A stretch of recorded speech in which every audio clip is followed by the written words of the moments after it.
Davide.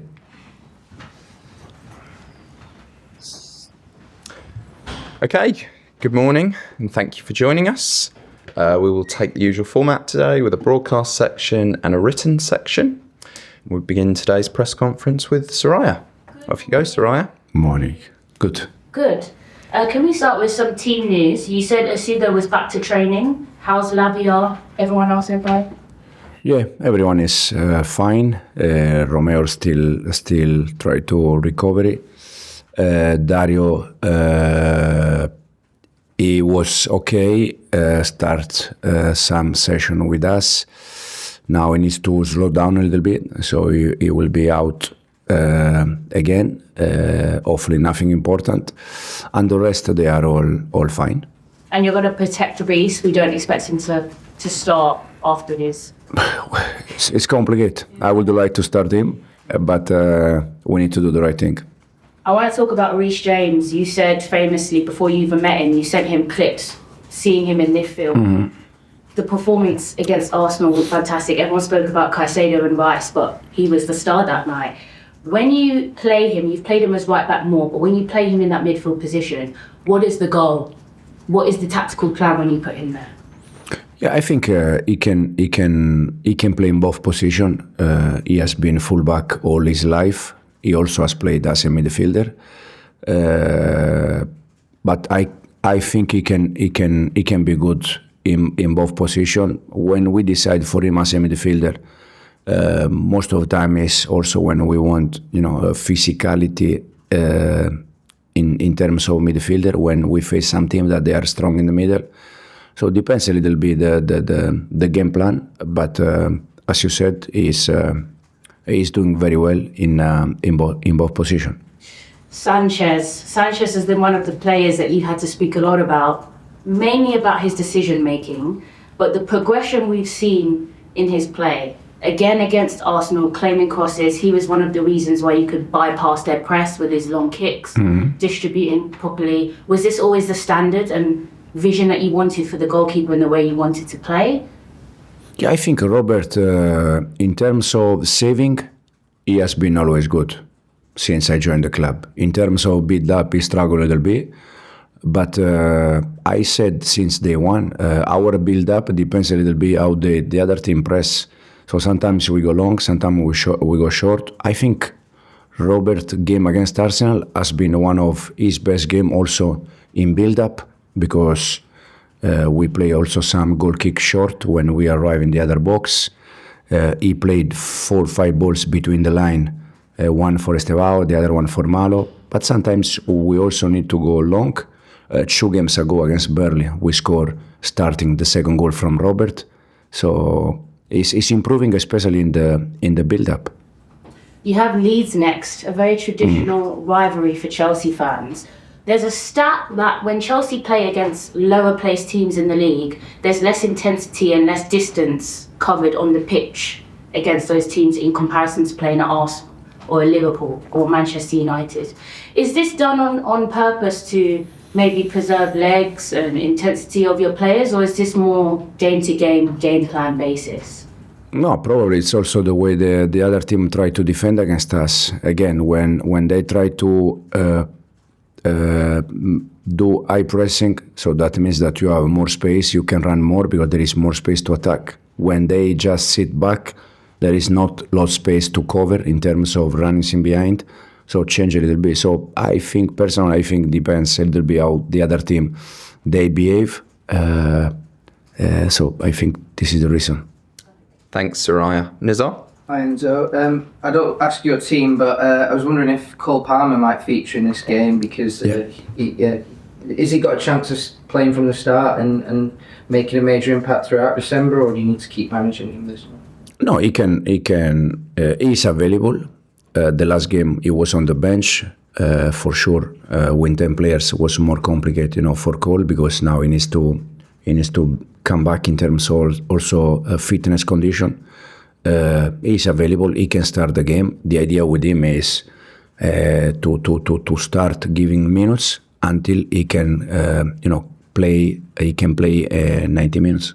Is your biggest challenge these next 3 games trying to, replace Moisés Caicedo, because you used him in 50 out of your 51 Premier League games, so it's almost like new territory for you and Chelsea to try and find other midfielders maybe to replace him? Yeah, absolutely, yes. But is for sure, again, we are a better team with Cole, we are a better team with Moy, we are a better team with Levi. But when these players, they are not available, we try to find solution. We did the same thing with Levi, we did the same thing when Cole was out. And now we have to do something different because of Moy. Is Andrey Santos ready to sort of be the guy who steps up? And because he probably struggled a little bit, I thought, in the beginning of the season, but he's just getting better and better, isn't he? Yeah, Andrey is ready. His position, once again, is playing as a 6, like Moy position. But he's ready. We have more option. We have also Reece. We can have different position. I think one that can play good in that position is Josh. But we see. Thanks, Nizar. Simon? Enzo, Chelsea have had quite a bit of praise for the performance against Barcelona, Arsenal. Is there sort of a message you have to say to the players don't get carried away? Like Leeds and Bournemouth, for example, have to be treated exactly the same as these 2 sort of more glamorous games? Yeah, I think Leeds and Bournemouth, both games, especially away, they are difficult for Chelsea, but they are difficult for any team. Now they're gonna be a different game compared to Barcelona, Arsenal, and we need to be ready. We need to try to to try to win both if we can. Thinking that we always go game by game. So the first one is tomorrow, and then we start to focus about the next one. What lesson do you think you as a coach and the players may have learned from about a year ago, where everything's going well, and then from the Fulham defeat onwards on Boxing Day that suddenly there's that long dip? Do you think that will actually help you sort of ensure there isn't a repeat? Yeah, no. For sure, when you play games and you have experience, you're gonna be better. Now the main message for me is quite clear.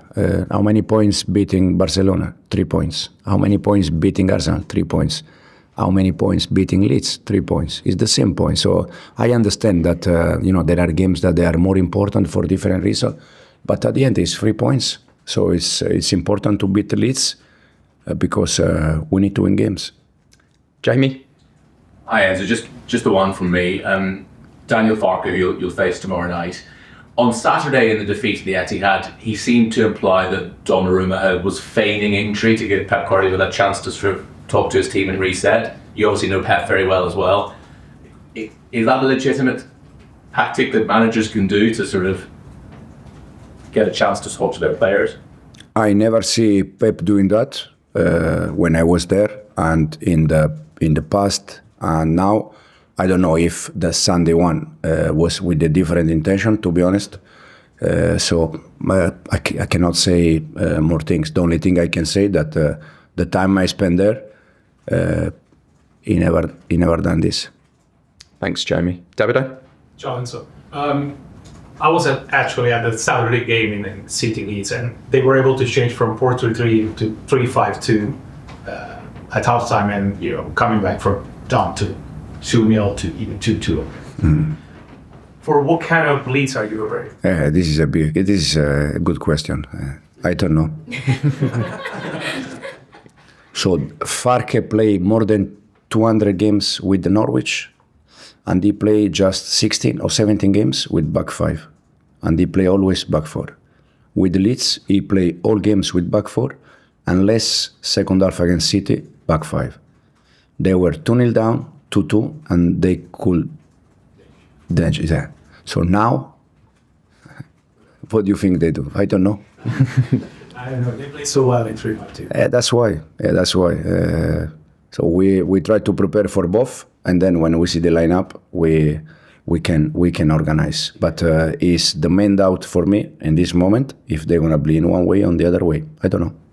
Yeah. And second question is, you're talking a lot about improving the team and how much that is important for you. I'm curious about improving yourself. What are you doing to be a better manager?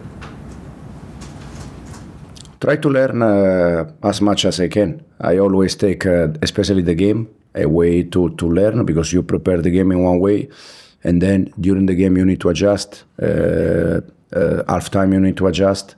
After the game, you review the game plan and you see things that, okay, this works well, this not. So next time, so I try always to try to learn, try to evolve, but especially I think in general, manager is there to service players. So you need to help players, improving them as a player and as a team. So this is the main thing that I always try to be focused. Thanks, Davide. We'll finish this section with Martin. Hi, Enzo. Away from home, you won more games than you have at Stamford Bridge. You scored more goals than you've had at Stamford Bridge. And you've got more points than you have at Stamford Bridge. And you played one more game at Stamford Bridge. In the away games, is that just facts and figures, or is there a real reason behind it that you're doing so well away from home? It depends also a little bit the teams that we face away at home. Now, I don't know, but for sure, I think there is no coincidence. For sure there is something there, and probably we need to analyze. The problem is that in this moment is very complicated to stop and analyze game. I would like to finish Barcelona game, and the day after, 2 days after, been there, analyze the game, enjoy that moment. But we were already thinking about Arsenal.